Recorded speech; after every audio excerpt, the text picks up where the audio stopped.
सम्भाषणसन्देशसंस्कृतमासपत्रिकायां प्रकाशितानां बालकथानां ध्वनिप्रसारणम् इदं बालमोदिनी इति। कस्मिंश्चित् ग्रामे कश्चन वणिक् आसीत्। तस्य गृहस्य प्राङ्गणे प्रतिदिनम् एकः काकः आगत्य तत्र पतितम् उच्छिष्टं खादति स्म। वणिजः गृहजनानां सर्वेषां तस्य काकस्य परिचयः आसीत्। कदाचित् तत्र केचन हंसाः आगताः। ते हंसाः वयं मानससरोवरात् उड्डयनं कुर्वन्तः आगताः इति अवदन्। तत् श्रुत्वा वणिजः गृहस्य बालकः काकं दर्शयित्वा उक्तवन्तः, एषः काकः अपि बहु दूरम् उड्डयते। तावदेव न, एषः बहुविधान् उड्डयनप्रकारान् जानाति इति। तस्य श्रवणेन काकस्य मनसि अहङ्कारः उत्पन्नः। सः स्वाभिमानं हंसान् अवदत्, सत्यम्, अहं तु एकाधिकशताधिवतान् उड्डयनप्रकारान् जानामि। भवत्सु कस्यचित् तादृशं सामर्थ्यम् अस्ति चेत् सः मया सह स्पर्धा कर्तुम् अर्हति इति। तदा कश्चन हंसः अवदत्, भोः काका, किञ्चित् विचिन्त्य वदतु। वयं तु मानससरोवरात् उड्डीय आगताः स्मः। पक्षिषु वयमेव श्रेष्ठाः। भवान् तु मन्दः। अस्माभिः सह स्पर्धां कर्तुं भवतः सामर्थ्यं कुतः इति। परं वणिजः बालकः अन्ये पशुपक्षिणः च तं काकं प्रेरयन्।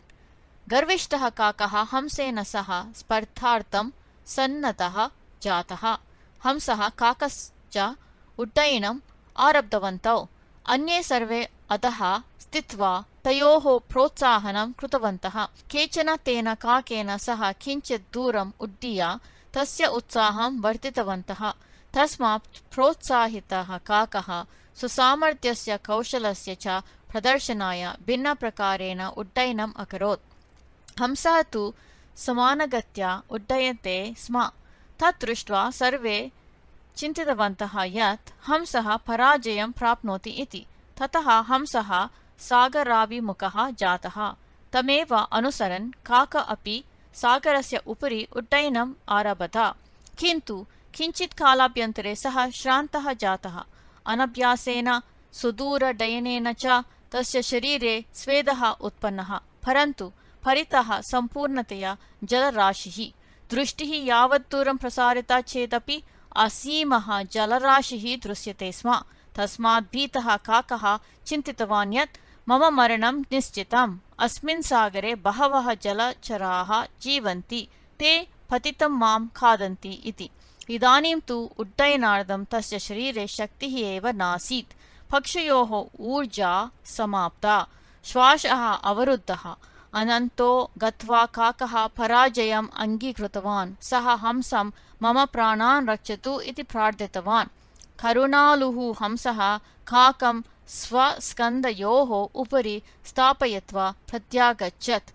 काकम् अवतार्य स्वदेशाभिमुखं प्रास्थितवान् च। ततः आरभ्य काकः न कदापि अहङ्कारं प्रादर्शयत्।